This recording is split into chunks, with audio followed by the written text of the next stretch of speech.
ప్రధానమంత్రి గారు ఎప్పుడూ చెప్పారు, తీవ్రవాదానికి ప్రపంచంలో చోటు లేదని చెప్పి దీనిపైన చర్య తీసుకోవాలని సింధూర్ అనే కార్యక్రమం పెట్టి టెర్రరిస్టులను హతం చేసిన దేశం, హతం చేసిన ప్రభుత్వం కేంద్రంలో ఉండే ఎన్డీఏ ప్రభుత్వం అని చెప్పి కూడా నేను మీకు తెలియజేస్తున్నాను. అలాంటి చేసినప్పుడు ఎక్కడికక్కడ వాళ్ళు కరెక్ట్ చేసుకోవాల్సింది పోయి మళ్ళీ ఏదైతే ఈరోజు పక్కనుండే పాకిస్తాన్ అయితే మళ్ళీ మన మీద దాడులు చేస్తూ కవ్వింపు చర్యలు చేస్తున్నారు. దేశభక్తితో డిఫెన్స్కి వెళ్తున్నారు.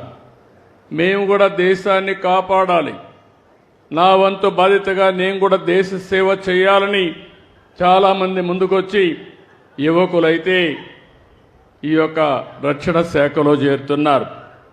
అందులో చేరిన వ్యక్తుల్లో మన తెలుగు బిడ్డ మురళీ నాయక్ ఈ జిల్లా వాసి.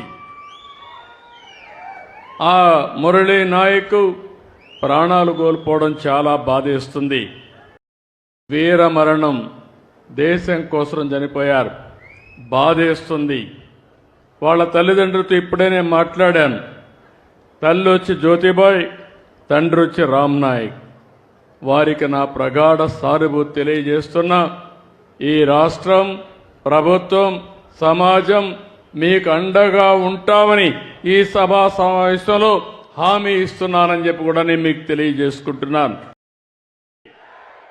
భారత్ మాతాకి, భారత్ మాతాకి. అదే సమయంలో సానుభూతి తెలియజేసుకుంటూ 2 నిమిషాలు మౌనం పాటిద్దాం.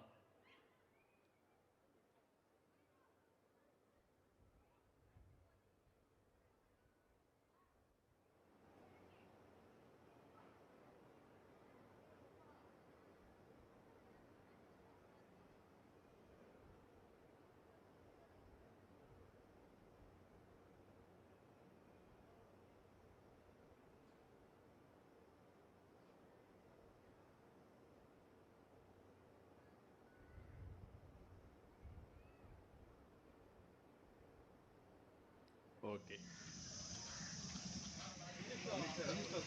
మనం తీసుకున్నారు.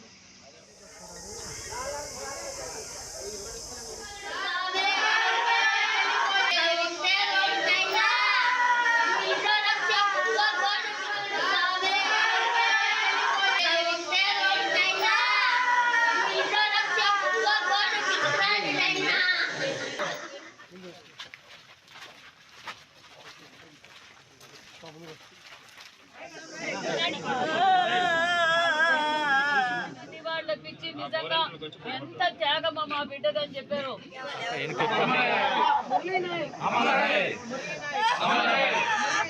అమర్